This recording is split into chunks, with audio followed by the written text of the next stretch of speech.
Hadirin dirahmati Allah Subhanahu wa taala, tema pembahasan kita hari ini adalah tentang Nabiullah Yusuf alaihissalam yang dituturkan lengkap berurut dari awal, dari kecil sampai akhir, sampai berakhir, bahkan hampir berakhirnya kehidupan Nabi Yusuf alaihissalam.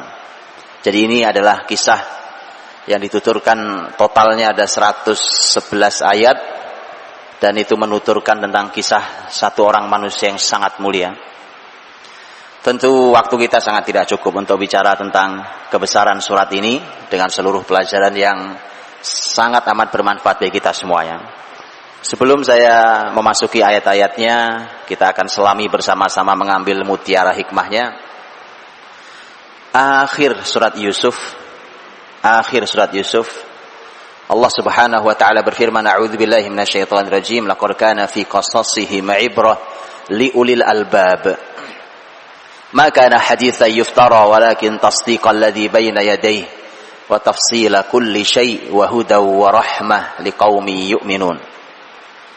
Sungguh pada kisah-kisah mereka terdapat ibrah, pelajaran bagi siapapun yang punya akal, mau memainkan akalnya, mau menggunakan nikmat akalnya. Ini bukan perkataan yang dibuat-buat, bukan perkataan yang diada-ada, bukan fiktif. Tapi ini untuk mengimani sesuatu yang telah lewat, menjelaskan dengan detail segala sesuatu sebagai petunjuk dan rahmat kasih sayang dari Allah untuk orang-orang yang beriman. Saya ingin ayat ini, ayat penutup ini saya letakkan di depan. Ini menutup ayat, karena memang karakter ayat ini adalah bertutur dari awal sampai akhir.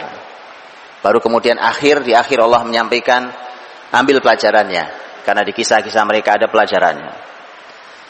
Dan Bapak Ibu dirahmati Allah, masalah di kita hari ini adalah bahwa kisah sejarah itu, yang pertama, kita senang dengan kisah fiktif, itu masalah besar di semua, hatta sampai di tayangan anak-anak kita.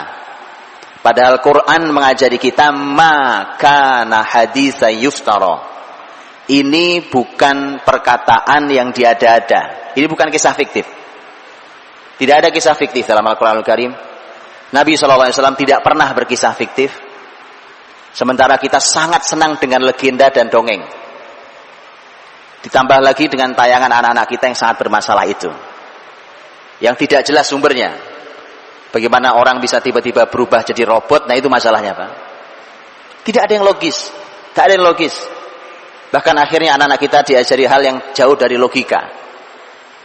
Kalau ada kancil dialog sama harimau, ada dialog indahnya antar mereka berdua, itu anak cerdas akan bertanya, Pak, apa sempat itu dialog? Apa nggak dimakan itu kancil sama macannya? Itu anak cerdas.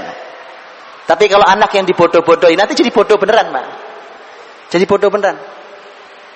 Karenanya Quran mengajarkan kita bukan dongeng, tetapi sejarah, kisah. Masalah di kita itu satu. Yang kedua, masalah kita hilangnya ibrah. Apa ibrah? Kata ibr, ain ba ra dalam bahasa Arab itu artinya nyebrang, Pak. Menyeberang. Ma'bar itu artinya jembatan. Ya, jembatan atau jalan. Mengapa sejarah disebut sebagai jembatan atau tempat penyeberangan? Agar bersambung antara kita yang hidup hari ini dengan di zaman masa lalu, di tahun manapun, di abad manapun. Nabi Yusuf kapan hidupnya? Jauh sebelum Masehi. Jauh sebelum Nabi Muhammad SAW. Jadi kita diminta itu. Nah, masalah di kita putus jembatannya, Pak. Putus jembatan kita hari ini. Kita tidak kenal Rasul kita. Kok begitu, Pak? Kita pahlawan kita di sini, tidak tahu kita. Sejarah Surabaya ini yang benar bagaimana, kita tidak tahu sejarah sebenarnya. Mengoreksi sejarah Indonesia sampai sekarang tidak selesai, Pak. Tak selesai. Kenapa? Karena takut kalau Islam yang muncul, Pak. Karena sejarah negeri ini adalah sejarah Islam. Mau diapakan pun sejarah Islam. Karena perjuangan muslimin. Karena itulah maka putus jembatan kita Begitu putus jembatan kita, putus sekian banyak kebaikan. Akhirnya, begitu kita bicara sejarah, kita bicara tentang sesuatu yang membosankan. Seperti beliau sampaikan tadi, Pak. Membosankan, tidak menarik. Ditambah kalau belajar di sekolah atau di kampus, gurunya tidak menarik pula. Lengkap sudah penderitaan sejarah ini. Lengkap sudah, Pak. Saya bilang, subhanallah. Coba perhatikan, saya tidak akan bicara panjang tentang sejarah, karena itu bicara Nabi Yusuf hari ini muqaddimah. Bahwa kalau kita coba kita lihat, cukuplah datanya, cukuplah buktinya bahwa sejarah itu istimewa hanya dengan satu poin. Sepertiga kitab suci kita, Al-Quranul Karim, isinya adalah sejarah. Sepertiganya adalah sejarah. Artinya Allah ingin panduan kita, hidup kita itu sepertiganya sejarah. Sepertiga sejarah. Yang pernah membangun generasi luar biasa. 1000 tahun lebih, ini peradaban terpanjang yang pernah dimiliki oleh satu bangsa, satu agama. 1000 tahun lebih. Muslimin dengan semua kebesarannya itu, ternyata itu dibangun dengan konsep sepertiganya adalah sejarah. Tanyakan sekarang ke pendidikan di negeri ini, baik di sekolah ataupun di rumah atau di kampusnya, berapa persen sejarah untuk membangun masyarakat anak-anaknya? Nyaris tidak ada, Pak. Nyaris tidak ada sejarah menjadi kurikulumnya. Makanya susah payah kita membangunnya, padahal Quran sudah mengajari, ajari, bimbing mereka dengan sejarah, mudah sekali mengarahkan anak-anak kita. Kita bersusah payah hari ini bicara karakter, tidak jelas tuh mau karakter apa sebenarnya, ya kan? Mau kemana arahnya, pakai apa, akhirnya salah jalan. Subhanallah, sepertiga Quran adalah sejarah, dan itu istimewanya, Pak. Karenanya kalau ada di antara antum yang kelak jadi menteri pendidikan, saya nitip, Pak.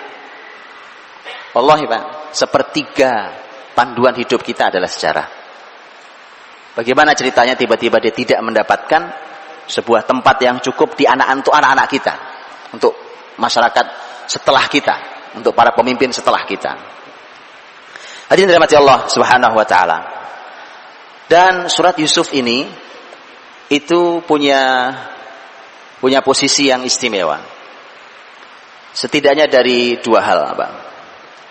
Yang pertama adalah apa yang tadi sudah disampaikan tentang bahwa ini surat ini diturunkan Allah Subhanahu wa taala di tahun Amul Huzn. Tahun kesedihan.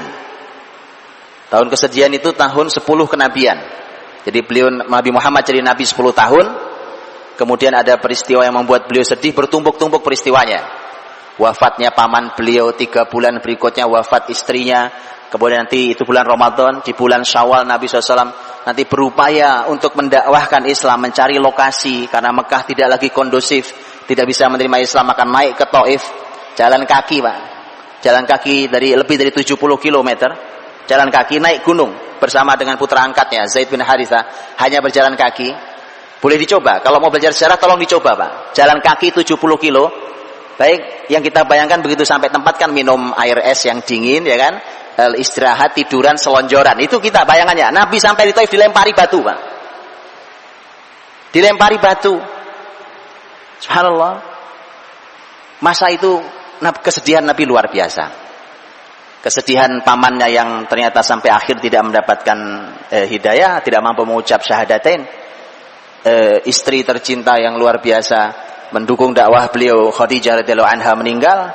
Nabi berdakwah di masyarakatnya dilempari sampai Allah melihat nabinya perlu untuk ditawari agar diazab masyarakat Taif, tapi kelapangan hati Nabi sallallahu alaihi wasallam telah teruji, Pak. Inilah orang yang lapang, Nabi teladan kita itu orang yang lapang, Pak. Jadi kalau ada orang hatinya sempit, susah memaafkan, itu memang bukan umat Muhammad SAW. Umat Nabi Muhammad itu umat yang sangat lapang hatinya. Kalau bicara pemaafan, tanya Rasul SAW, Pak. Bayangkan, Pak. Sudah jauh-jauh jalan dilempari. Malaikat 2 datang menawarkan, aku timpakan gunung sesuai dengan perintah Allah Subhanahu wa taala, kalau kau izinkan Muhammad. Kata Nabi tidak. La. Kata Nabi Muhammad SAW, innahum qaumul la ya'lamun wa arju an yakhruja min aslabihim man ya'budullaha wahdah. Kata Nabi tidak. Mereka umat yang tidak tahu. Kalau tahu saya tidak begini. Kalau saya tahu saya Nabi, mereka tidak perlakukan saya dengan cara ini.